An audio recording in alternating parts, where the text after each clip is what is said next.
संसद में लोकसभा में आज नरेंद्र मोदी सरकार ने बहुप्रतीक्षित वक्फ संशोधन बिल पेश किया।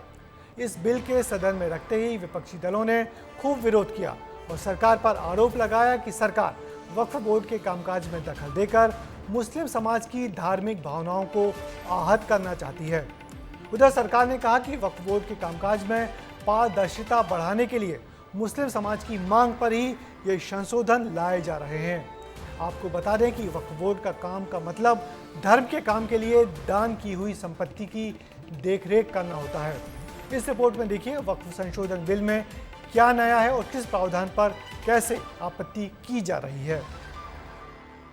ये जो आप बिल ला रहे हैं, आप देश को बांटने का काम कर रहे हैं। बिल जो इंट्रोड्यूस हो रहा है, ये अध्यक्ष महोदय बहुत सोची समझी राजनीति के तहत हो रहा है। ये मुसलमान विरोधी है। कहां से ये मुसलमान विरोधी है? कौन सा इसका कानून मुसलमान विरोधी बताता है? To introduce the Waqf Amendment Bill 2024. जैसे ही किरेन रिजिजू ने लोकसभा में वक्फ बोर्ड संशोधन बिल पेश किया, वैसे ही हंगामा शुरू हो गया। Move for leave to introduce the Waqf Amendment Bill 2024. Shri Venugopal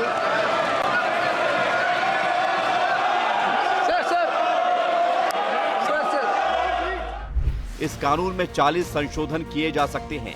विपक्षी नेताओं ने इस बिल का जोरदार विरोध किया, तो वहीं बीजेपी को गठबंधन पार्टी का समर्थन मिला। ये जो आप बिल ला रहे हैं, आप देश को बांटने का काम कर रहे हैं, जोड़ने का काम नहीं कर रहे हैं। आप दुश्मन हैं मुसलमानों के, उसका सबूत ये बिल है। ऐसा लग रहा है जैसे यह जो संशोधन लाया गया वक्फ बोर्ड के कानून में, यह मुसलमान विरोधी है। कहां से ये मुसलमान विरोधी है? कौन सा इसका कानून मुसलमान विरोधी बताता है?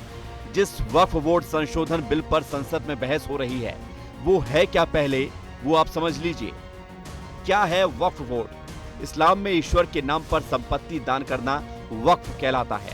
संपत्ति की देखरेख के लिए कानूनी तौर पर बनाई गई संस्था वक्फ बोर्ड है। किसी ट्रस्ट से ज्यादा पावर वक्फ बोर्ड के पास होती है। देश में अलग अलग प्रदेशों के करीब 32 वक्फ बोर्ड हैं। गैर मुस्लिम भी अपनी संपत्ति वक्फ को दान दे सकता है। वक्फ बोर्ड देश की सबसे बड़ी और ताकतवर मुस्लिम संस्था है। देश में रेलवे और रक्षा मंत्रालय के बाद वक्फ बोर्ड के पास ही सबसे ज्यादा जमीनें हैं। वक्फ बोर्ड के पास कितनी संपत्ति है, इसको आप समझिए। देश में करीब 8,55,000 संपत्ति वक्फ बोर्ड की है। अकेले उत्तर प्रदेश में ही सबसे ज्यादा वक्फ की संपत्ति है, 2,14,707। केंद्रीय अल्पसंख्यक मामलों के मंत्री किरेन रिजिजू का कहना है कि वक्फ बोर्ड कानून में संशोधन मुस्लिम समुदाय की मांग पर किया जा रहा है।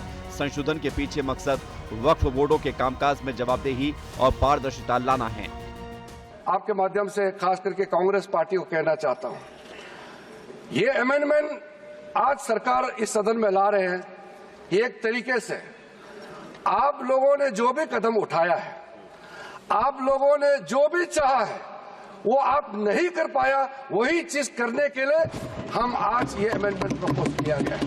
चंद लोगों ने पूरा वक्फ बोर्ड को कब्जा करके रखा हुआ है और आम मुसलमान लोगों को जो न्याय इंसाफ नहीं मिला, उसको सही करने के लिए ये बिल लाया गया है।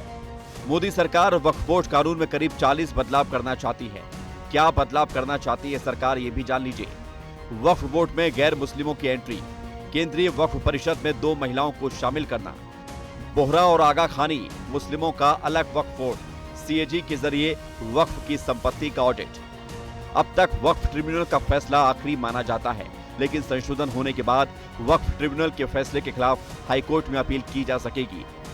जिस तरह से केंद्र सरकार 40 संशोधन के साथ में बिल पेश कर रही है, तो ये सरकार का एक सराहनीय कदम है और हम इसके लिए बहुत शुक्रगुजार हैं, क्योंकि इस बिल के ज़रिए से महिलाओं को अधिकार मिलेंगे।